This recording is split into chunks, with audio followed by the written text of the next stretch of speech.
আসসালামু আলাইকুম ভিউয়ার্স, আশা করি ভালো আছেন। আমি আজকে আপনাদের সাথে আরেকটি ব্লগ নিয়ে চলে আসলাম। আজকে আমি কিছু সবজির উপকারিতা দেখাবো এবং সবজিগুলো কীভাবে রান্না করবেন তা আমি বলে দিব। এখানে আছে কাঁচা কলা আসলে খুবই একটি উপকারী সবজি। এটা আছে প্রচুর পরিমাণে আয়রন এবং ভিটামিন এ ডি। আপনারা কাঁচা কলা সিদ্ধ করে ভর্তা বানিয়ে খেতে পারেন এবং তরকারি রান্না করে খেতে পারেন। খুবই একটি মজাদার সুস্বাদু সবজি এটি, আপনারা এটা রান্না করে খেতে পারেন। প্রচুর পরিমাণে আয়রন আছে এই কাঁচা কলার মধ্যে। আশা করি এই সবজির উপকারিতাটা আপনারা বুঝে সবজিটি রান্না করে খাবেন।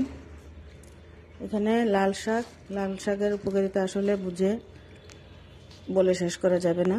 লাল শাক অনেক উপকারী। লাল শাকে আছে ভিটামিন এ ডি এবং প্রচুর পরিমাণে আয়রন আছে। সব ধরনের ভিটামিন এই লাল শাকে আছে। শাক এমনিতেই শরীরের জন্য অনেক ভালো। আপনারা এই লাল শাক ভালোভাবে পরিষ্কার করে ধুয়ে ভাজি করে খেতে পারেন এবং চিংড়ি মাছ দিয়ে তরকারি রান্না করেও খেতে পারেন। এটা অনেক উপকারী, খুব ভালো লাগবে।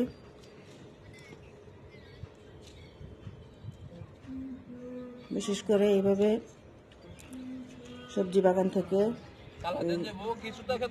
শাকগুলি তুলে ভাজি করে রান্না করে খেলে অনেক উপকার পাওয়া যাবে এবং খুবই ফ্রেশ এই সবজিটা, এই শাকটা। এটা ভাজি করে খেয়ে দেখবেন, ছোট বাচ্চাদেরকে খাওয়াবেন। তাদের যে রাতকানা রোগ বা চোখের সমস্যা, দাঁতের সমস্যা, ভিটামিন সি, এ ডি সব ধরনের ভিটামিন আছে লাল শাকে। বাচ্চাদের জন্য খুবই ভালো, ছোট বাচ্চাদের জন্য। এখানে দেখতে পাচ্ছেন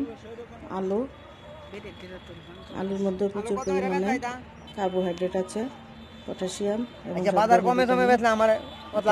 পরিবর্তে এই আলু রান্না করে খেতে পারেন। এটার মধ্যে ভাতে যা আছে কার্বোহাইড্রেট, সেইটি সম পরিমাণ কার্বোহাইড্রেট এই আলুতে আছে।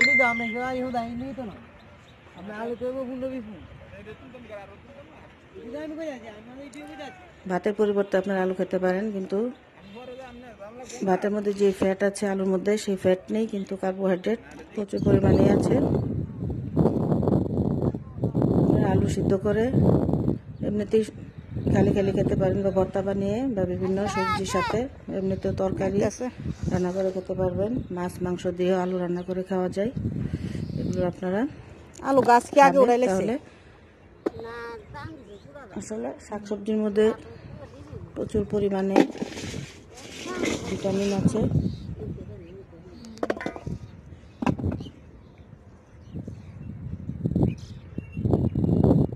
আজকে একদম শর্টকাট ছোটোখাটো একটি ভিডিও দিলাম। আশা করি আপনাদের ভিডিওটি ভালো লাগবে। ভালো লাগলে লাইক, কমেন্ট এবং শেয়ার করবেন এবং প্লিজ সাবস্ক্রাইব করে দিবেন। মিলাই দো, বড় ছোট মিলাই দো, খালি বড় দিলে তো ছোট দিলে তো লাগবে। হ্যাঁ, কতগুলা 10 কেজি নেই গা, গাড়ি জায়গা হতো না, গাড়ির মধ্যে আরো দুনিয়ার জিনিস করাবার নেমনে 10 কেজি দুই পাল্লা দিলে। আলু বিভিন্নভাবে খাওয়া যায় আসলে। আলু সব কিছুর মধ্যে, মাছ মাংস, তরকারি, ভর্তা, সব কিছু দিয়ে আলু খাওয়া যায়। লাউলাটা রাখলে না